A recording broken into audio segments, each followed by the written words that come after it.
तुमच्या जेनझी मुलांसोबत तुम्हाला जुळवून घ्यायचं असेल तर या 5 गोष्टी करा. आज अनेक आई-बाबा एकच तक्रार करत असतात. आमचा मुलगा किंवा मुलगी आमच्याशी बोलत नाही, सतत मोबाईलवर असतो, त्याच्या रूममध्ये बसून असतो, काही गोष्टी शेअर करत नाही. पण हा प्रॉब्लेम कदाचित मुलांचा नाही, तर जनरेशन गॅपचा आहे. जी जेनझी पिढी आहे ना, ती वेगळी आहे. त्यांचे जग, त्यांचे मित्र, त्यांची शिक्षणाची पद्धत, त्यांची विचार करण्याची शैली आपल्यापेक्षा खूप वेगळी आहे. त्यामुळे त्यांना बदलण्याचा प्रयत्न करण्यापेक्षा त्यांना समजून घेतलं पाहिजे. मुलं आपल्याशी बोलायला लागली किंवा त्यांचे प्रॉब्लेम्स आपल्याला सांगायला लागली, की आपण लगेच त्यांना उपाय सांगायला सुरुवात करतो.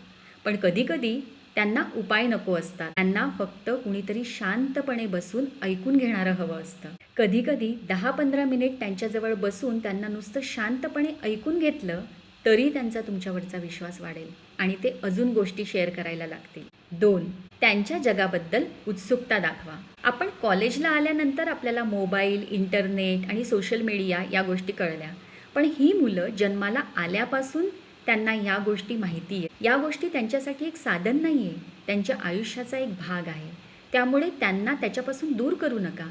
उलट त्यांना त्या कशा आणि किती वापराव्या हे समजावून सांगा. ते कुठले ॲप्स वापरतात, कुठले क्रिएटर्स किंवा यूट्यूबर्सला फॉलो करतात, काय शिकतात याच्याबद्दल जाणून घेण्याचा प्रयत्न करा. त्यांच्या फेमस क्रिएटरच्या रिसेंट व्हिडिओ किंवा रीलबद्दल त्यांच्याशी चर्चा करा, त्यांच्याशी बोला. म्हणजे त्यांना वाटेल की आईबाबांना आपलं जग कळतं आणि त्यांच्यातला आणि तुमच्यातला संवाद वाढेल. 3.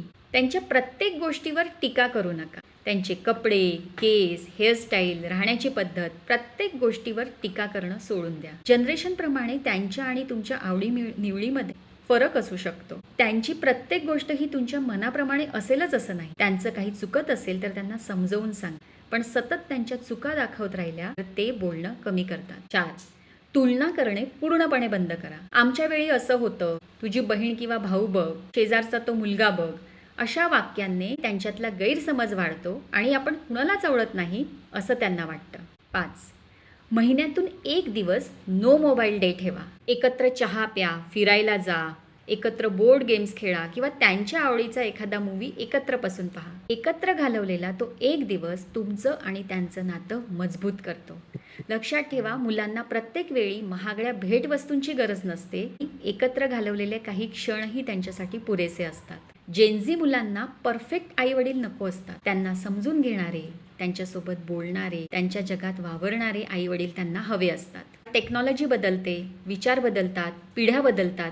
त्यामुळे आपणही त्याप्रमाणे ॲडजस्ट करायला शिकलं पाहिजे.